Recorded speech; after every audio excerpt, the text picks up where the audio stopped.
تو نبی کریم صلی اللہ علیہ وسلم نے پھر ارشاد فرمایا کہ ان اللہ عز و جل ینزل لیلۃ النصف من شعبان الی السماء الدنیا، کہ اللہ تبارک و تعالیٰ نصف شعبان کی شب آسمان دنیا پر اپنی شان کے لائق نزول فرماتا ہے، کیونکہ وہ جسمانیت سے پاک و صاف ہے، جیسے اس کی شان کے لائق وہ نزول فرماتا ہے فَيَغْفِرُ لِأَكْثَرَ مِنْ عَدَدِ شَعْرِ غَنَمِ كَلْبٍ، اور پھر بنی کلب کی بکریوں کے بالوں کے برابر لوگوں کو جہنم سے آزادی عطا فرماتا ہے۔ یعنی بنی کلب ایک قبیلہ تھا، اس کی بہت بکریاں تھیں، پھر ان کے بال، ایک بکری میں کتنے بال ہوں گے آپ اندازہ کریں، اور جن کے پاس سینکڑوں بکریاں ان کے بال کتنے ہوں گے؟ تو اللہ تبارک و تعالیٰ اس رات بنی کلب کی بکریوں کے بالوں کے برابر لوگوں کو جہنم سے آزادی عطا فرماتا ہے۔ تو اس کا مطلب یہ ہوا کہ یہ رات بہت ہی بابرکت اور بہت بڑی رات۔ ایک کویسچن یہ ہے کہ جو معراج کی رات ہے اس میں جاگنا، عبادت کرنا اور پھر اگلے دن روزے کا اہتمام کرنا، اس کی کیا شرعی حیثیت ہے؟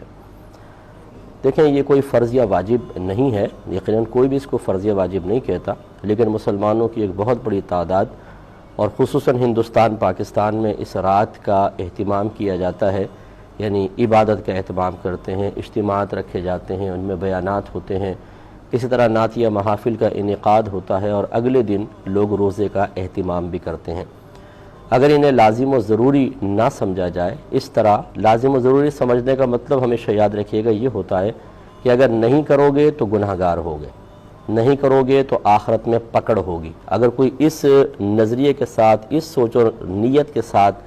اس رات کو جاگے اور اگلے دن روزے کا اہتمام کرے تو یہ بالکل غلط ہوگا۔ لیکن اگر کوئی صرف اس لیے کہ چلیں تمام رات سوتے رہتے ہیں، اگر اس رات میں جاگ کر اللہ تعالیٰ کی عبادت کر لی جائے اور اگلے دن روزے کا اہتمام کر لیا جائے اور اس کو صرف مستحب سمجھا جائے تو اس میں شرعاً کوئی حرج نہیں۔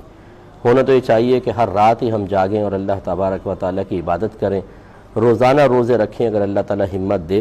لیکن یہ سب سے نہیں ہو سکتا تو کم از کم کچھ ایسی راتیں، خصوصاً رمضان کی راتیں اور پھر سال بھر کے اندر کچھ ایسی راتیں ہیں کہ جن میں اگر انسان انہیں فرض یا واجب، یعنی ان میں قیام، ان میں عبادت کو فرض، واجب، لازم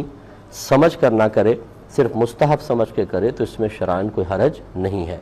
بعض لوگ کہتے ہیں اس رات میں جاگنے کی کوئی فضیلت بیان کریں، اگلے دن روزہ رکھنے کی کوئی فضیلت، تو ایسی کوئی فضیلتیں قرآن و حدیث میں بیان یقیناً نہیں ہوئی ہیں، اگرچہ منع بھی نہیں کیا گیا ہے۔ تو یوں نہ تلاش کریں، پھر یہ ہوتا یہ ہے کہ جب آپ اس طرح کے کویسچنز کرتے ہیں،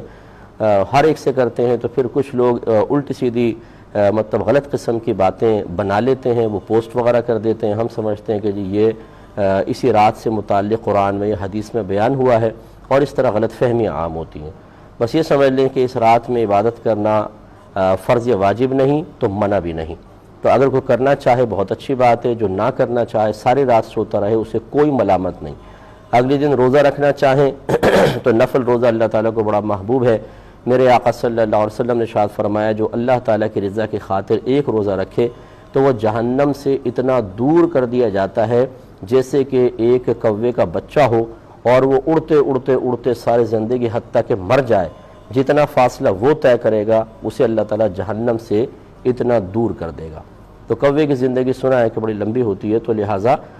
یہ سمجھانا مقصود ہے ایک حصی مثال کے ذریعے کہ اللہ تعالیٰ ایسے شخص کو جہنم سے بہت دور کر دیتا ہے۔ تو آپ یہ کہہ سکتے ہیں اگر کوئی کل کا روزہ یعنی معراج کی رات سے اگلے دن روزہ رکھتا ہے تو اس کو اللہ تعالیٰ یہ اجر و ثواب بھی، برکات سے بھی نواز دے گا۔